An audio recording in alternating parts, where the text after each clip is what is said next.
আমার এই ভিডিওগুলো তোমাদের সামনে এমনভাবে আসছে, তোমরা হয়তো ভাবছো যে গরুর গাড়ির মতো চলছে। না গো, মাথা ভর্তি টেনশান, সঙ্গে অনেক কাজ, তারপরে আবার শরীর অসুস্থ, তারপরেও যে তোমাদের সঙ্গে ভিডিওগুলো শেয়ার করছি, সেটা তোমরা একটু কষ্ট করে দেখো। তো আজকে মানে যে ভিডিওটা তোমাদের সঙ্গে শেয়ার করছি, এই ভিডিওটা পুরোটা কিন্তু আজকে এন্ড করে দেবো, আর রাখবো না।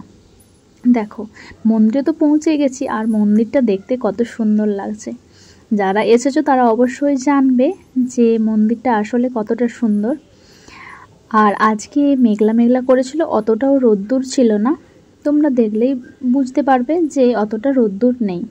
আর প্রত্যেকেই মাথায় ঢাকা দিয়ে রেখেছে, এটা একটা মন্দিরের রেওয়াজ বলতে পারো। কারণ এটা সর্দারদের মন্দির, তো সেই জন্য সর্দারদের যেহেতু পাগড়ি তারা মাথায় সবসময় দিয়ে রাখে, সেই জন্য অন্যান্য যে আরও মানুষজন আসে তাদের সবসময় মাথায় ঢাকা দিয়ে রাখতে বলা হয়। আমিও এখানে চলে এসেছি, আর আমার হাজব্যান্ড একটু ভিডিও করে রেখেছে। আমি এখানে প্রণাম করলাম, কারণ সত্যি এই মন্দিরটা সামনে থেকে এতটাই সুন্দর আর এতটাই শান্তি লাগে, এতটাই ভালো লাগে, যেখানে তুমি প্রণাম না করে তুমি আগে যেতেই পারবে না। মানুষজনের ভিড় থাকে প্রায় বেশিরভাগ রবিবারে। তো আমরা যেহেতু রবিবারে যাই না, আমরা গিয়েছিলাম ওই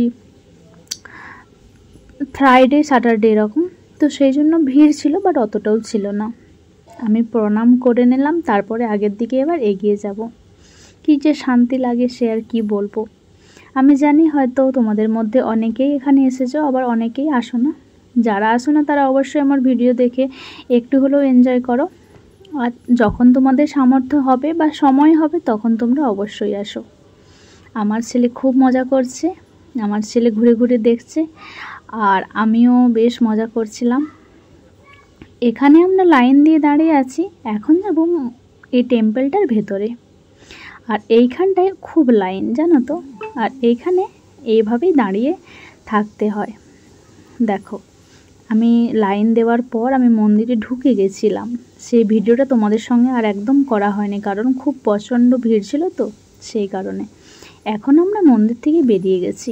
এখন আমরা মন্দির থেকে বেরিয়ে এখন যাব তোমার ওই লাঙ্গারে যাওয়ার আগে এখানে একটা জায়গায় সুজি দেওয়া হয়, আর এই টেম্পলে সুজি খেতে ভীষণ ভালো লাগে।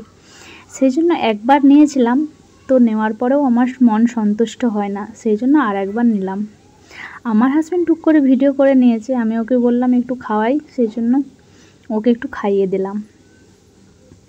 তো আমার মা বেশি পছন্দ করে না সুজি খেতে, সেই জন্য আমি মায়ের থেকেও নিয়ে নিলাম। আর এখানে মানুষজন দেখো এখনও হাঁটাহাঁটি করছে, আসছে, কেউ যাচ্ছে। তো ভিড় নেই, তো খালি খালি বেশ ভালোই লাগছে, কোনো রকম অসুবিধা হয় না। আচ্ছা, তোমরা একটা কথা বলো তো, আমি শুনেছি লাঙ্গারের খাবার খেতে নেই। সত্যি কি লাঙ্গারের খাবার খেতে নেই? আমরা এই ব্যাপারটা জানতাম না, বাট কিছুদিন আগেই জেনেছি যে কখনো লাঙ্গারের খাবার খেতে নেই। তো কি করব বলো? যদি কোনো রকম সলিউশন থাকে তোমরা অবশ্যই আমার কমেন্ট বক্সে লিখো, আমরা সেই সলিউশন মতো কাজ করব। তো যাই হোক, এখন আমরা যাব বাঘা বর্ডারে, সেই জন্য মন্দির থেকে বেরিয়ে একটু ঘোরাঘুরি করছি। আর মন্দিরের চারপাশটা না কি শান্তি লাগে, জানো তো।